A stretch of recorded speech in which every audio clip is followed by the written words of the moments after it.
So this happened to me about 8 months ago in Denver. I'm Malik, by the way. I work at a warehouse during the day and live in this old apartment building on the 3rd floor. It's not fancy or anything, but it's cheap and quiet most of the time. I should probably mention that I'm not the type of person who gets scared easily. I mean, I grew up in Detroit before moving here, so I've seen some weird stuff. But what happened that week? Man, it still messes with me. It started on a Tuesday night. I remember because I had just finished watching this stupid reality show about people renovating houses. I always watch that stuff before bed. Helps me fall asleep. The building gets pretty quiet after midnight since most people here work normal jobs. I was brushing my teeth when I heard it. 3 knocks on my door. Not loud or anything, just polite. Like someone was being careful not to wake anybody up. The thing is, it was 2:13 in the morning. I know because I checked my phone right after. At first, I thought maybe it was my neighbor, Mrs. Rodriguez. She's this older lady who sometimes has trouble sleeping and will ask to borrow milk or whatever. But when I looked through the peephole, there was nobody there. Just the dim hallway with that flickering light that the landlord never fixes. I opened the door anyway and stuck my head out. The stairwell was empty. I could hear the hum of the vending machine downstairs and somebody's TV playing too loud on the 2nd floor. Nothing else. I figured maybe some drunk person got confused about which apartment was theirs. Happens sometimes in buildings like this. I went back to bed and forgot about it. But then it happened again the next night. Same time, 2:13 exactly. 3 knocks, just as polite as before. This time I didn't even get up. I just laid there listening. After about 5 minutes, I heard it again. Same pattern. Now I was getting annoyed. I grabbed my phone and opened the building's camera app. Yeah, we have this cheap security system that barely works, but sometimes you can see stuff happening in the hallways. All I saw was this blurry shape moving around near the stairs, but the image quality is so bad you can't make out anything specific. The next morning I called Mr. Peterson, our building superintendent. He's this guy who always smells like cigarettes and acts like everything is a huge inconvenience. I told him about the knocking and asked if there was any maintenance scheduled for late nights. Nobody's supposed to be in the building after 11, he said. You sure it wasn't just the pipes? These old buildings make all kinds of noise. I told him it definitely wasn't pipes. He said he'd check it out, but I never saw him around. Thursday night, the knocking started earlier. Around 11:30. But this time it wasn't at my front door. It was coming from the kitchen area, where there's this service door that leads to the fire escape. I don't even have a key for that door, and it's supposed to be locked from the outside. 2 knocks this time, really slow and deliberate, like someone was being extra careful. I crept over to the kitchen window, which is right above where the service door is. I opened it just a crack and whispered, "Hey, I'm calling the police if you don't stop." The knocking stopped immediately. I waited there for like 10 minutes, just listening. Then I heard it again, but softer now, and it was coming from my bedroom area. That's when I started getting really freaked out. My bedroom is on the opposite side of the apartment from the kitchen. How could someone move that fast without me hearing footsteps? I grabbed a baseball bat I keep under my bed and turned on every light in the apartment. I called the police non-emergency line, but they said unless someone was actually trying to break in, there wasn't much they could do.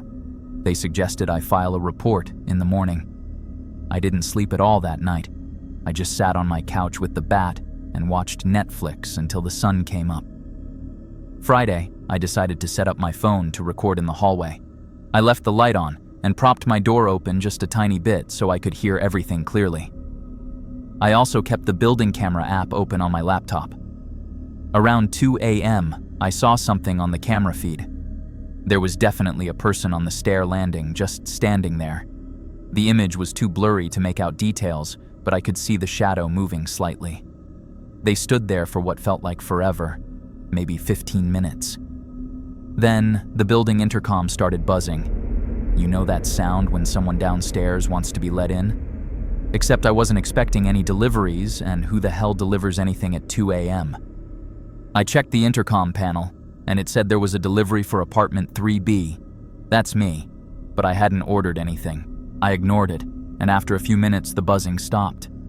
But on my phone recording, I caught this weird metallic scraping sound, like someone was running something along the stair railing, testing how much noise it would make. The whole thing lasted about an hour. Then everything went quiet again. Saturday and Sunday were normal. No knocking, no weird sounds.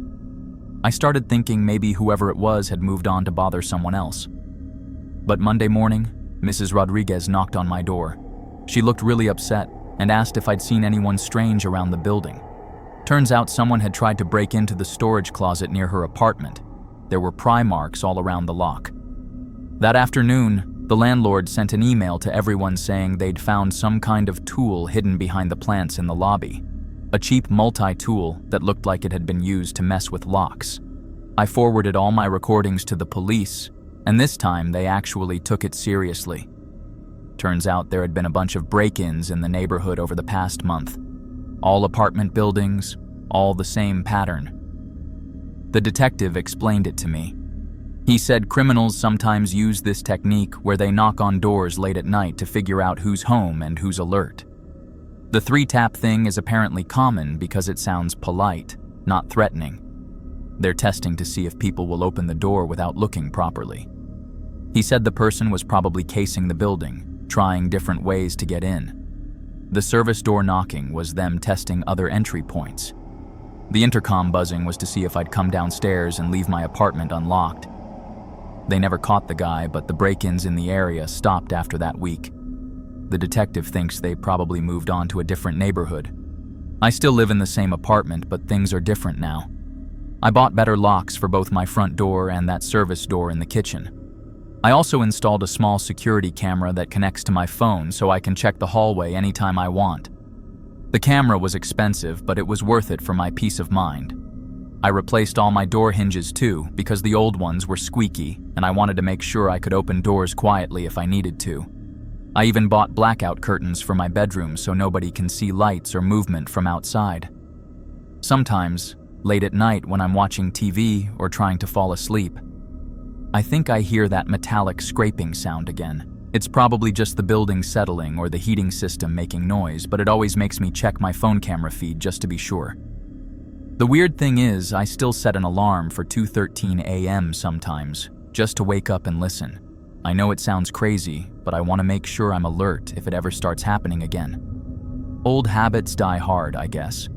A few weeks ago, I was talking to Mrs. Rodriguez in the laundry room, and she mentioned that she sometimes hears knocking at weird hours too. She said it started happening around the same time as my incidents, but she never reported it because she figured it was just building maintenance or something. When she looks through her peephole, there's never anybody there. That conversation made me realize that whoever was doing this might have been targeting multiple apartments, not just mine. Maybe they were testing the whole building to see who was home at different times and how people would react.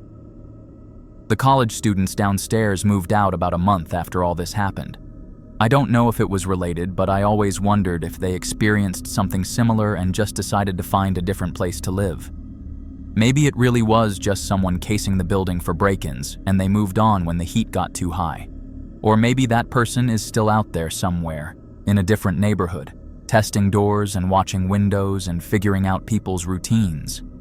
I don't know for sure, but I definitely sleep with a chair under my doorknob every single night now, and I probably always will.